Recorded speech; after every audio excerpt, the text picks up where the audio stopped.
think that fight I talked about with the black kid, I think I was in the pink suit that day, and I think that might have been the end of the pink suit.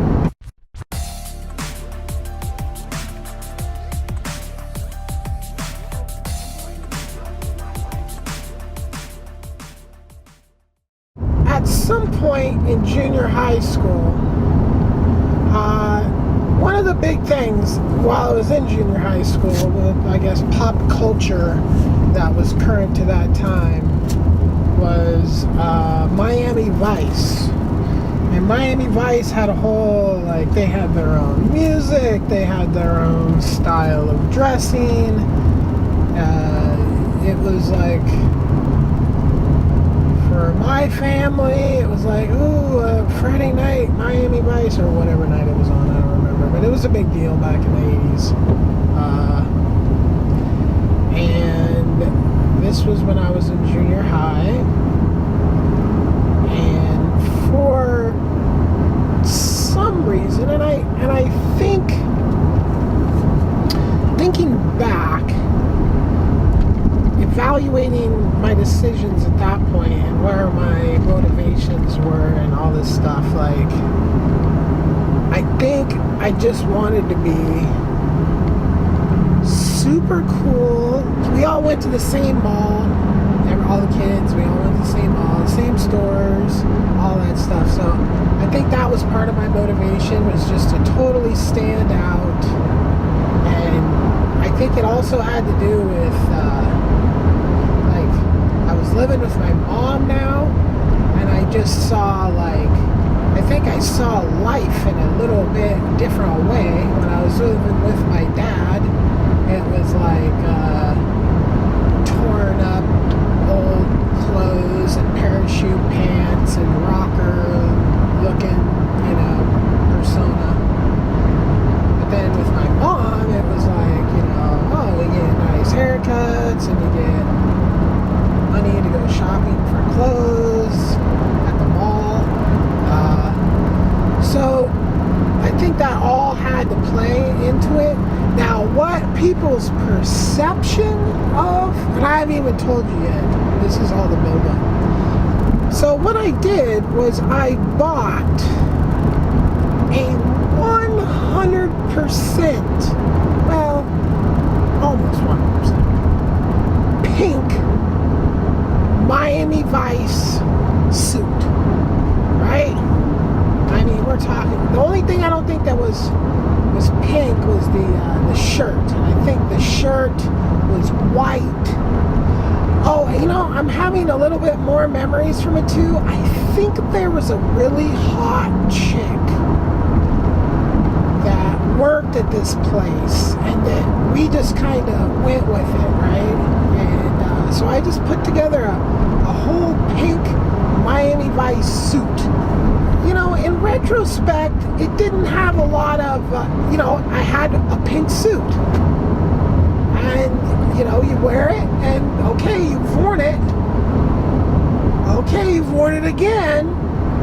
Okay. So it became this thing where, like, it didn't really work with anything else other than itself. I think the shirt worked with it, but whatever. So I became this little person that desired to be fashionable. And that was all inspired by my mom. So I had this all pink suit, and then at some point Easter came up, and my grandma was taking me to church, and I was like, oh, how perfect, I have an all pink suit. I mean, this would be just, epic to go to Easter in an all pink suit. So I don't know how many times Grandma took me to church after that. Not sure. But I think there might have been like, ooh, he's gay or something like that, which I've never been gay, never had gay, never done gay, never been like, I wonder if I'm gay. I've been hit the fuck on by gay and tried to convince, but I mean, that's all another story. But I think that was, a lot of the impression, maybe. I don't think anybody ever called me gay at school, though, when I wore it.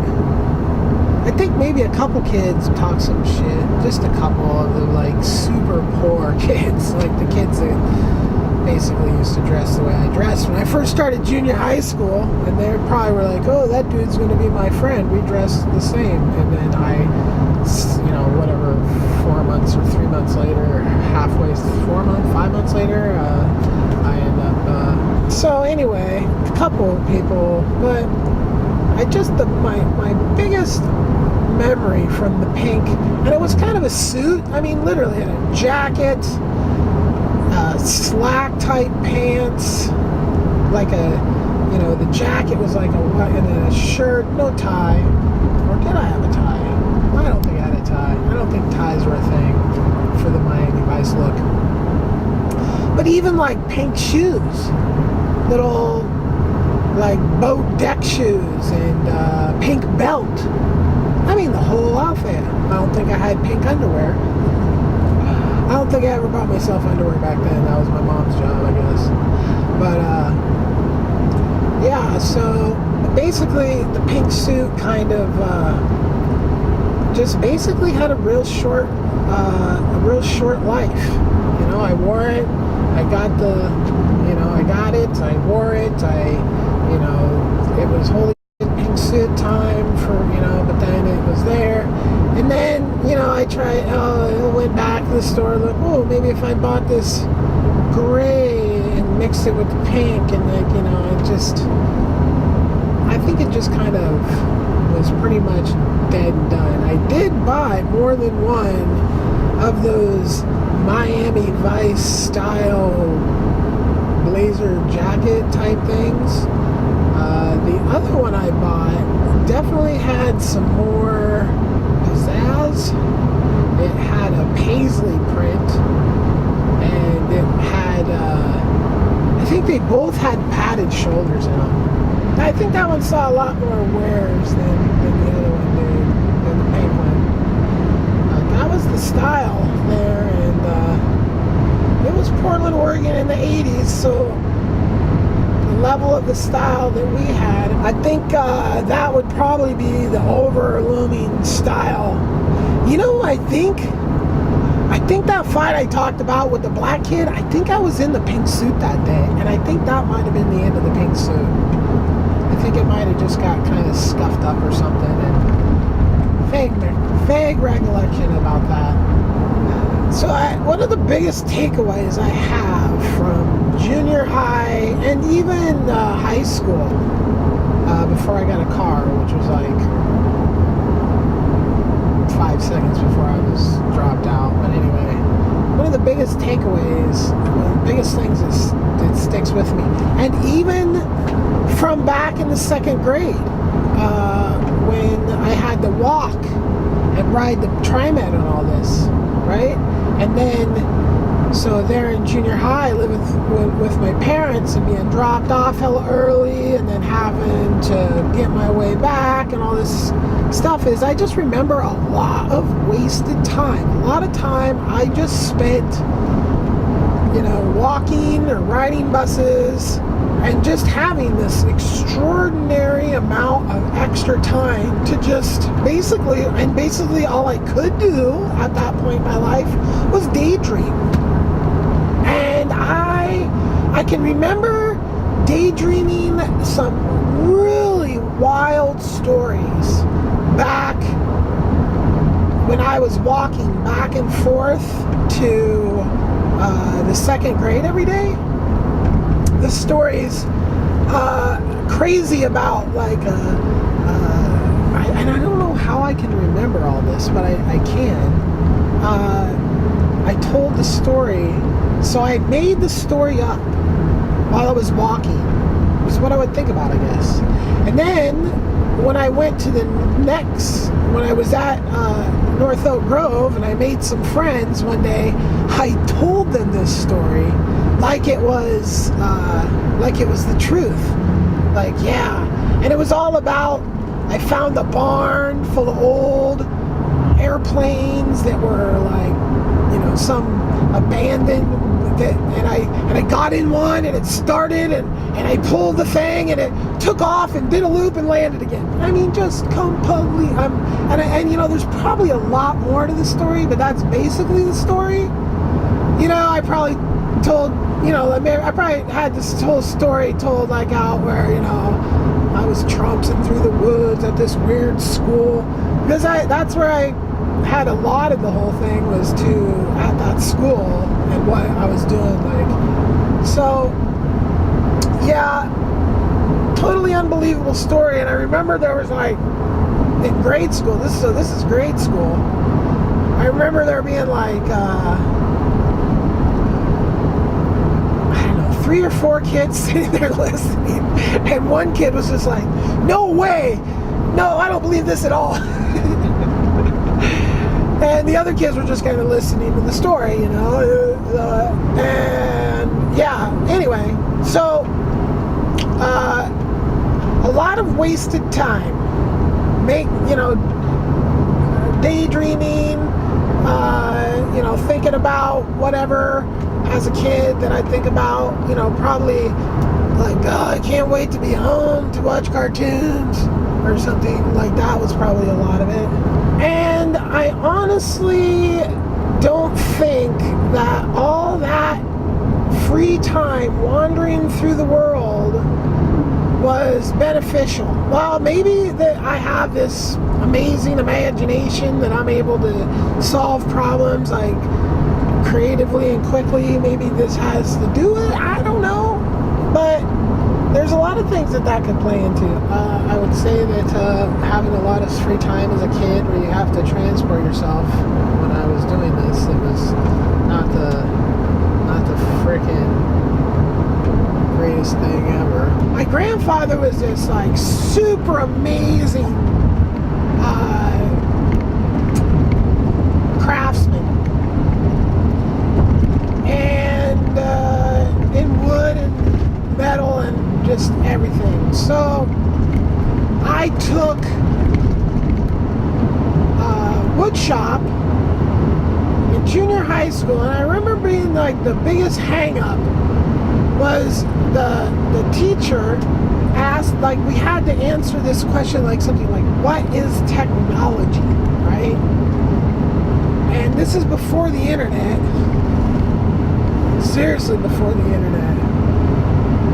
And so looking stuff up,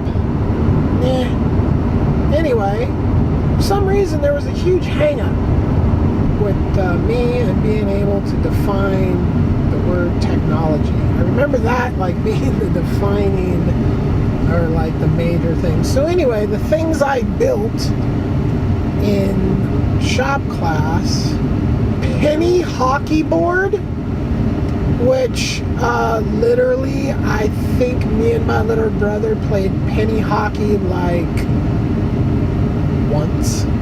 So that was a waste of fancy wood with like a smooth side. And I think I had a real hard time deciding what I wanted to build. And I can't remember any other thing that I built in shop class. I think a lot of people were making like cutting boards and some more elaborate projects.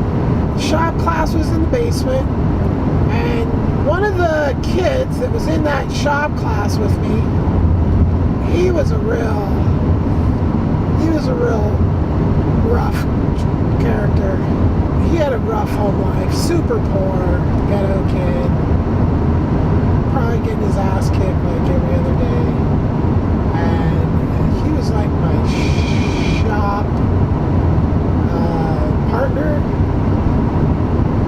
And he stole my butterfly knife one day, and he took it home, and he said he was throwing it up in the air and trying to catch it, get this huge cut on his hand, and my knife was beat to fuck. And I think he had a hot sister. I literally don't have that many memories about shop class, and I assume I was in there for like 2 years as a blood type O. That's kind of where you're supposed to be. So that's kind of why I think I was a little plump kid. mom that was feeding me a lot of wheat, a lot of bread. That was a replacement for everything. Just, it was like nice bread, but just bread. So. In junior high, my mom was pretty much packing my lunch. But then in high school, I think I was pretty much buying my lunch. The quality of the food, I remember there being like a bunch of different lines in high school you can pick. And I don't think I wasn't picking very good food. I was always picking like the junk food type stuff, because that was like what we never got at home was any kind of junk food at all. It was always, health food stuff, some brown rice or whatever. So I put on weight. I put on weight constantly. I just kept getting heavier and heavier to peaking at 16. So I'm still not there yet, but I'm working my way up to 16. At 235. And I was probably 6'2". But we're not there yet. I'm skipping ahead. So anyway, my days were pretty much getting up, and it was getting up early, and that was never a good thing. I mean, the research now says you're not supposed to wake kids up early, and my parents woke me up early forever, and it just created all kinds of issues. Currently, as an adult, I like to sleep in to somewhere between 7 and 9 currently. But at some points in my adult life, I slept in until like 2 p.m. and would stay up late. I've had blacked out rooms that totally enable me to 100% not even know what time it is and just sleep all day if I wanted. So I definitely enjoy sleeping. I like sleeping in. And as a kid, this whole sleep thing was a lot of issues. Like every day, I think, of my whole life. It was, my parents would try to wake me up. I would act like I would get up, and then I would go right back to sleep. And then they'd come in yelling at me. And this was really just with my mom, not with my dad. Because I was pretty much, I don't know, maybe he made me go to bed earlier or something. I'm not quite sure. There wasn't a lot of TV watching with my dad either. There was more TV watching with my mom and stepdad.